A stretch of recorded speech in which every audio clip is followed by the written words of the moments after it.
Determining the appropriate feeder size for welders necessitates knowledge of their volt-ampere or VA ratings. There isn't a universal standard VA rating applicable to all welders. This is because the VA rating is contingent upon several factors, primarily the type and size of the welding machine itself.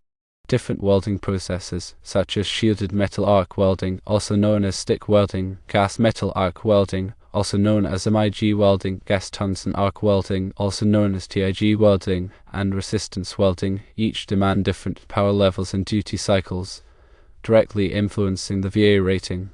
Smaller, portable welders intended for light-duty tasks will naturally have lower VA ratings compared to industrial-grade welders designed for heavy, continuous use. The design of the welding power source, such as whether it is a transformer-based or inverter-based machine, also affects the VA rating. Inverter-based welders are generally more energy efficient, and they can offer higher power output for a given input VA compared to traditional transformer-based welders. Furthermore, the voltage and current requirements of the welders significantly impact the VA rating. Welders operating at higher voltages or requiring higher welding currents will inherently have higher VA ratings.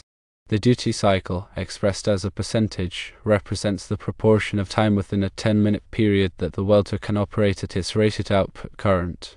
Welders with higher duty cycles typically have higher VA ratings because they are designed to handle sustained power demands.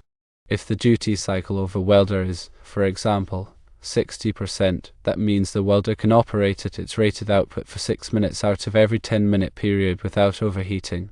The remaining 4 minutes allow the welder to cool down.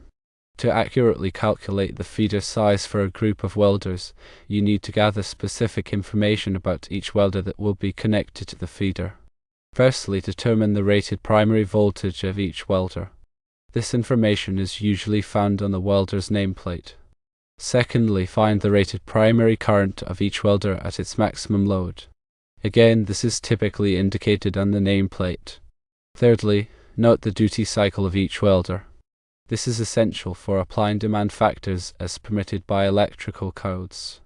Fourthly, if the welders have different duty cycles, identify the welder with the highest duty cycle. This welder will likely dictate the minimum feeder size requirements. Once you have these specifications, you can proceed with the feeder size calculation, adhering to the guidelines outlined in the National Electrical Code, also known as NEC. The NEC provides specific rules and tables for determining the ampacity of conductors and the sizing of overcurrent protection devices for welders. These rules take into account the intermittent nature of welding loads and the duty cycles of the welders. Firstly, calculate the total connected volt-amperes of all the welders. This is done by multiplying the rated primary voltage by the rated primary current for each welder and summing the results. Secondly, apply a demand factor to the total connected volt-amperes.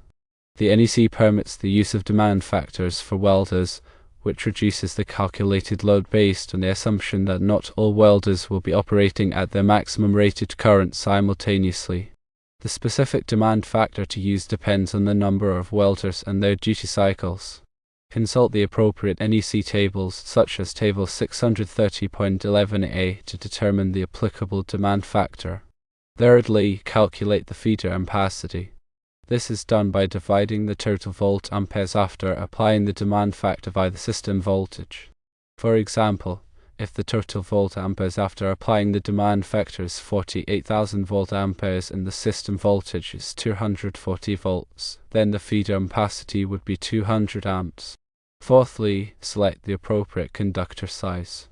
Based on the calculated feeder ampacity, choose a conductor size that has a sufficient ampacity rating, as specified in NEC Table 310.16.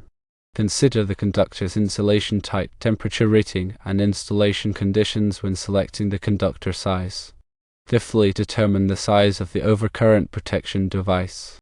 The overcurrent protection device, such as a circuit breaker or fuse, must be sized to protect the feeder conductors from overload and short circuits. The NEC provides rules for sizing overcurrent protection devices for welders, taking into account the duty cycles of the welders and the conductor ampacity. It's important to note that the NEC permits the overcurrent protection device to be sized higher than the conductor ampacity in certain cases, but this is subject to specific limitations and requirements. For example, NEC section 630.12 states that the overcurrent device shall not exceed 200% of the conductor ampacity. Sixthly, consider voltage drop. Voltage drop is the reduction in voltage that occurs along a conductor due to its resistance. Excessive voltage drop can negatively impact the performance of the welders, causing them to operate inefficiently or even malfunction. To minimize voltage drop, select conductors with a larger cross-sectional area or run shorter feeder lengths.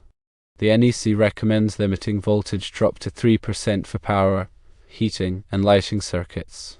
Seventhly, account for future expansion. When sizing the feeder, consider the possibility of adding more welders in the future. It's prudent to size the feeder with some extra capacity to accommodate future load growth.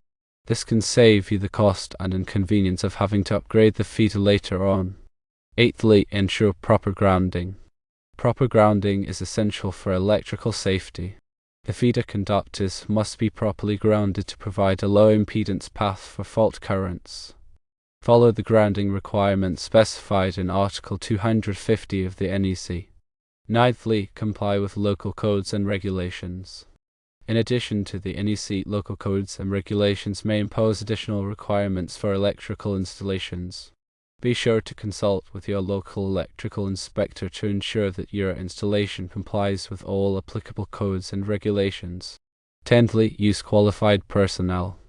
Electrical work should only be performed by qualified and licensed electricians. Working with electricity can be dangerous, and it's important to have the knowledge and skills necessary to perform the work safely and correctly. If you lack the necessary qualifications, hire a licensed electrician to perform the work for you. In summary, determining the appropriate feeder size for welders requires a comprehensive understanding of electrical codes, welding equipment, and load calculations. By gathering the necessary information, applying the appropriate demand factors, and following the guidelines outlined in the NEC, you can ensure that the feeder is adequately sized to handle the welding load safely and efficiently. Always prioritize safety and consult with qualified personnel when working with electricity.